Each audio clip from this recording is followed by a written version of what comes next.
Hey guys, what's going on? T&J Performance. Happy Thanksgiving. Thursday afternoon. Just got off of work. Tommy's up at our buddy Dom's. He's actually up there right now working on his car. Dom's got a Nova too. That is, they're putting a big block in over the holiday here. I couldn't go with him because I have to work for the next 4 days, but Tommy was able to get the time off, so he went up and he's helping Dom get his car on the road and running. Hopefully him and his kids will be able to enjoy the car here soon. As you can see, I'm in the shop. I didn't do this today, but I did this last week. Tommy went to move the car out because we had to put another car in the shop, which I'm going to show you here soon. But he had to back the Nova out of the shop all the way out of the yard into the street to get this car in, because the back entrance is blocked because they put a sidewalk in after the fact that Tommy had the gate in and put trees in. So now it's hard to get stuff in through the back gate. So as you can see, I got it jacked up. I had a bad vibration, Tommy said, when he let the clutch out. I mean, he revved the car to like $4,000. It decelerates and it shook the whole car violently. So we went through a bunch of things, tried to figure out what was going on with it. It's got a 400 in it, so it's an externally balanced motor. So we thought maybe either balancer or flywheel was going to be the issues. We were leaning towards flywheel, something in that area, because that's where it felt like it was coming from. So I took the car apart. I took the tranny out, and you can see the tranny's over here. I just got it sitting in this thing to, in case it leaks any oil. But if you guys want to look those numbers up, this is a Muncie out of a big block vet, like a 60s, I want to say 63, 4, 5, 6, 7, that era. I'm not sure about the year, but it's definitely an M20 or an M21 out of a big block vet. That's what the numbers say anyway. So anyway, upon further investigation, took the clutch all apart. Everything looked good. Flywheel looked good, but when we bought this car, I bought another car that was going to be a parts car that we were missing, that we needed for like little clips and trim and some stuff that's kind of hard to get for this car. But it also had this motor in it, and it had the 4-speed in it. Me and Tommy took the motor and tranny out of the car. The car was too far gone to save. The frame rails were rotted in the back. We just didn't want to get into it. It was a shame because it was an SS car, but it was really, really rough. So what we did was we went through the motor. Everything looked good, good compression, rings, bearings, everything looked good. The motor was actually fresh from what I was told by the guy who I bought the car from. Apparently, it was him and his wife. Him and his wife got a divorce. The wife ended up with the car for like the past, I say the car sat in the driveway of this guy's house after he had to move out. I think he said it was there about 6 years. It just was sitting underneath the tree. The car just rotted to death. There was nothing good on it but the glass and some chrome and the engine and transmission. So we put the engine and transmission in this car. After we went through it, everything looked good. Used the same flywheel and everything. But what happened was, like I said, the vibration. So when I took it apart, the flywheel actually looked great. It looked pretty good. It had a couple little heat marks on it. Nothing major. But when I ran the numbers, sorry about that, guys. When I ran those numbers right there, this flywheel actually goes back to a 454 Chevrolet, which is externally balanced. So, I mean, maybe the guy didn't know, or what I'm thinking is he got the motor and transmission as a package with this flywheel, or just the transmission and the flywheel and the clutch, and ended up just putting it in the car. And I'm thinking the reason the guy parked the car is because it has such a violent vibration in that car. So what I did was, Tommy went out. We got a flywheel for a 400 small block Chevy, new pilot bushing. I put everything back in the car with the clutch and everything, started the car up, no vibration. So we fixed the issue, thank God. But yeah, so now I'm just waiting for while this is out, I'm just going to reseal it real quick. Even though I did the rear seal and the front seal, I'm going to do the shifter seals and the side cover just to be safe. I got the solid motor mount, solid transmission mount for it underneath the car. So everything's back in the car but the transmission. Like I said, I'm waiting for the gasket kit to come. I'm hoping the gasket kit that I got comes with the shifter seals. It says they do.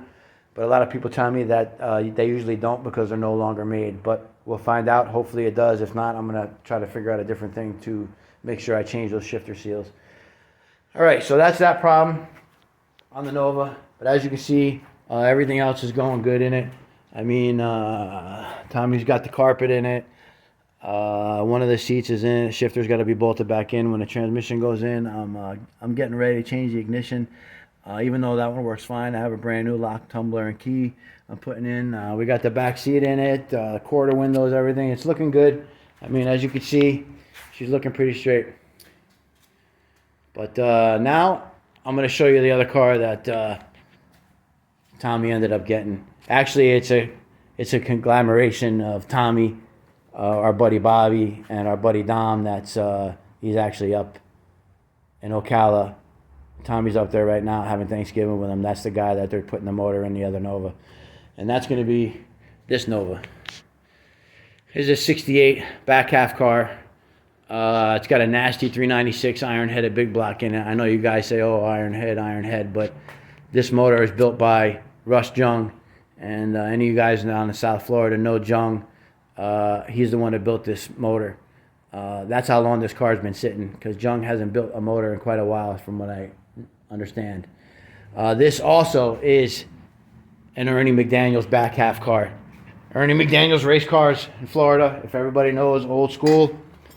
He did all the suspension and the rear end setup on this car. As you can see, it's pretty badass. Coil over, anti-roll bar, slicks, badass 12 bolt. I think it's got 488s or 513s in it. I'm not sure. I think it's set up for the 8th mile, but I could be wrong. I'm not sure. But the tin works pretty decent. It's old school stuff. Typical Ernie McDaniel's stuff. But yeah, car's pretty badass. Anyway, this was a buddy of ours. More so Tommy, Bobby, and Vec. They knew him a long time. Actually, his name was Roy. He actually lived with Tommy for a while. And so they were really close. Fortunately, Roy passed away a few weeks ago. And Roy's wife got in touch with Tommy about the car and asked, if they were interested in it. So they didn't want to let it go to a stranger. So Tommy, Dom, and Bobby ponied up for the car and went 3 ways on it. And now it sits here. The future of the car is, we don't know. It's definitely going to get run in memory of Roy. But I don't know who's going to take ownership of the car, or if they're all three going to keep them and just let it sit here and we'll take it to the track every now and then. But the car's, it's a running and driving car. It needs a little bit of wiring. It's got some pretty badass stuff in it. I mean, it's all old school. Like I said, 396 big block, iron-headed, Russ Jung motor. Simple race car. Nothing fancy. We're guessing that the motor is probably 1030s, 1020s on motor. It's set up for a 350 shot. So with a 350 shot, it should be, I'm thinking, at very least, very low 9s, high 8s and a quarter if we change the gear. I might be wrong about the 8th mile thing. It might be set up for the quarter. I don't remember. But, yeah, I just wanted to give you a heads up on what was going on in the shop. Show you the new acquisition that those three got. It's a pretty cool car. I'm not going to say, it's nothing like the red car, but it's definitely a pretty badass race car, no doubt. And it's a 68, which there's very few of those left. And you could tell it's a 68 by the dash. 68 was the last year with the key in the dash. 69, they started putting it in the column. So, yeah, as you can see, the wiring's a little butchered up and stuff, but there's nothing I can't fix. I would build a harness for this car for myself if it was mine, but I don't know what direction they're going with it yet. So like I said, it's just chilling out here right now. It's safe. We don't have to worry about anybody else getting the car. One of Roy's friends was trying to get it from his wife, but he didn't want to put any money down on it. He didn't have the money for the car yet. So she would rather sell it to somebody who had the money and who appreciated the car. And definitely Tommy, Dom, and Vec. If anybody would appreciate this car, being that it was Roy Lucky's car, they're the guys. So yeah, so it's cool that it's here. I like it. I think it's badass. I know them three think it's badass. I think the car is going to be pretty sick at the track. I see it pulling one front wheel at least 6 inches a foot in the air with this motor, with that gear and that tire. I think it's going to be pretty sick. So if and when we do take it to the track here soon, I'll definitely video it and put it on the channel. And you guys can make your own assumptions on how badass the car is. I know the car is badass. I know Jung built the motor. He's a pretty strong engine builder. I know Ernie McDaniels was one of the baddest chassis builders back in the day. He did everything, but his chassis were sick. I remember his maroon Nova running at Moroso. If you guys remember back in the day, that car was pretty sick. I mean, his daughter would drive that car and rip like a 9-second pass in the car. So it was set up. Ernie McDaniels was the man back in the day with these cars. So guys, that's it. Happy Thanksgiving. Just wanted to give you a quick video of what's going on in the shop. Nova issues, another Nova. Dom's Nova's getting worked on up in Ocala. I don't know if Tommy's going to film any of it. He probably not. He probably just get into it and forget about it. That's just the way Tommy is. Guys, have a great holiday. More videos soon. $500 OBS is gone. Another video explaining to you what happened with that thing and why I got rid of it. But right now, again, have a great holiday, and I'll talk to you guys later.